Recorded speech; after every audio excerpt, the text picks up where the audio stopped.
Hi there, everyone. This is Summer. Welcome back to Essentials of a Balanced Life.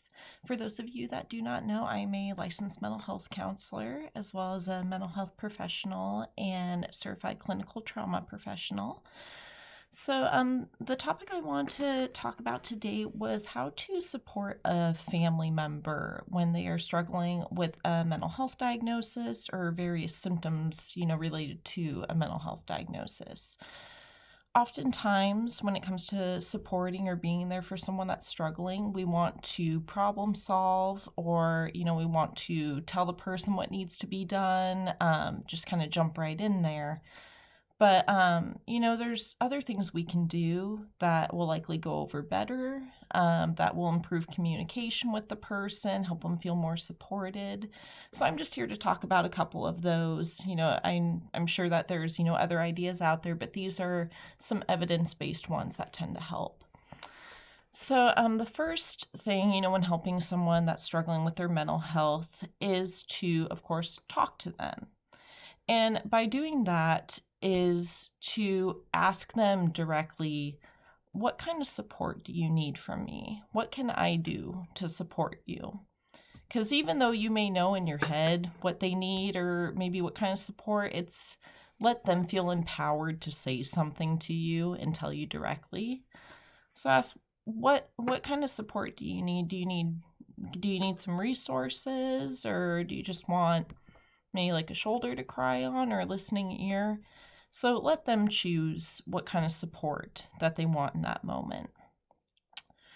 And in alignment with that is, provide support. And by doing that is, show hope and encouragement. Let the person know how much they mean to you. Let them know, I care about you. I love you. I think you're a wonderful person. No matter what is happening in your life, the circumstances, I think you're great. And, if you struggle with, maybe being patient with others or kind of jumping into that problem solving mode, is see this as a learning opportunity, of how to be a good listener, an active listener, and how to help someone when they're in a crisis there. When you see things more as a growth and learning opportunity, it's going to help you down the road versus going immediately into that kind of know-it-all mindset, or going into maybe like a parent mode of well, I know what's best for my kid, or I know what to do. It's better to empower the other person and ask them directly. And the other thing is, if you notice that the person may be acting different from what they normally do, is say something early on, because the earlier you say something, the more likely they're able to kind of nip it in the bud, get that help and resources, and, get some early intervention at that point. And to also, if you work in the mental health field, or if you've taken courses or maybe had personal experiences in your life or with other people with mental health, is to educate others that maybe don't have that.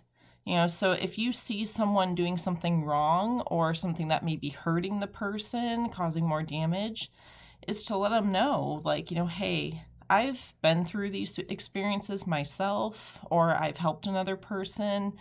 This tends to go over really well, or this is more receptive versus, doing something else.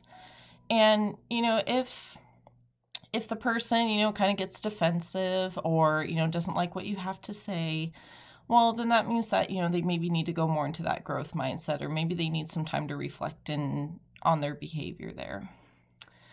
So the other thing is to definitely treat the person struggling with respect and with compassion and empathy.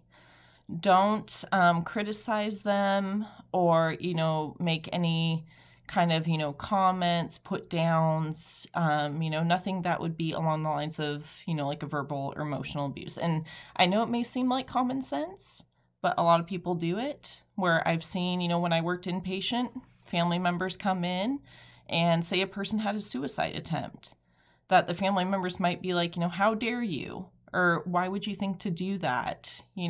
Are you crazy? Stuff like that. And that's not respectful.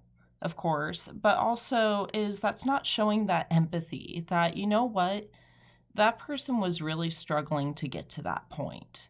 Something made them tip over the edge. Something built up in them that made them think, I'm not good enough, or I can't handle this. And so take that as a moment to ask the person, get to know them, and ask, hey, like, what's going on? Like, inform me, like, tell me, like, how did you get to this point? Because there might be a lot of things you don't know about the person that they're going through. The other thing is to think about mental health in the analogy of physical health. And by that is think about like when you're physically sick, that, oftentimes we may lay in bed, we may rest more, we take medication to help our symptoms to feel better. We kind of listen to our body, how it's feeling, and then that helps us determine, like, I'm feeling better, I can go back to work or whatever it is you do. So think of that with your mental health. Mental health is physical health. It's your brain, it's your body. And sometimes with mental health, we need medication to help with our symptoms. We need that to help kind of boost and get things going there. And there's no shame in that. There's a saying that's like, if you can't make your own neurotransmitters, that store-bought is fine. And it's true. It's okay, to need a prescription to help you feel better. And the thing to know is that medications are not forever either. I mean, it's just more to kind of get you by, get you stable, get to a point where you feel like I can handle this. And, in terms of timeframes with meds, that varies, and depending on the diagnosis as well. So, know that mental health is physical health, and it's okay to take some time to rest, listen to your body, take medications, drink some water, get some movement in, treating your mind the same as you would with any kind of other physical illness. So the other thing, in terms of helping someone when they're struggling in a crisis or, just with their mental health in general is you may help with household tasks too. Sometimes, the things that may seem easy or, kind of, mundane day to day may be really difficult for that person to do. So offering to help with dishes or maybe to vacuum their house or put away their laundry there. Cooking meals can be really difficult for someone that has depression. So maybe offering to get them a meal or cook them something. Or if they're not wanting to leave the house, maybe go run an errand for them. And the thing to think of this is that you're not enabling them. If anything, you're providing support, because you have to remember that this is in those most difficult times with mental health. This is like, for example, maybe the person just got out of the hospital because they had a suicide attempt, or maybe they're in the middle of a major depression episode. Maybe they're having a panic attack, having had some really bad news and having a really bad day coping with things. So it's okay to step in and do these things for them. And yes, if this is like, maybe a chronic pattern for them, where it's weeks or months, then yeah, maybe you do need to kind of take a step back and try to get them to do those things themselves. But they should also be maybe working with a therapist on that. And that's the thing too, is that, oftentimes when trying to help a family member is that some of us may go into that therapist mode as well, where it's trying to give people a pep talk or tell them what they need to do and all of that. But I will say that you are not your family member's therapist. You shouldn't be, you're not, and there's a lot of bias that goes with that, even if you are in the field, speaking from personal experience. So if you are struggling yourself, with wanting to help the person, but maybe they're not receptive to it there, is to know that that's not your fault. That's because the other person's struggling. But you might benefit from going to, like your own support group in that way. There is some different ones if you Google through like the National Alliance for Mental Illness or the Substance Abuse Mental Health Service Administration. They have group members for family, as well as for like Al-Anon. So that's a form of Alcoholics Anonymous for family members of an alcoholic. Same goes for Narcotics Anonymous, Gamblers Anonymous, and so forth.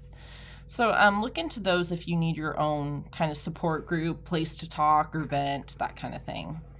It's important as family members to look out for yourself while you are caregiving for someone that's struggling as well. So those are just, a couple different things to maybe help someone when they're struggling with their mental health there. So hopefully it gives you some ideas, and I will talk to you all soon.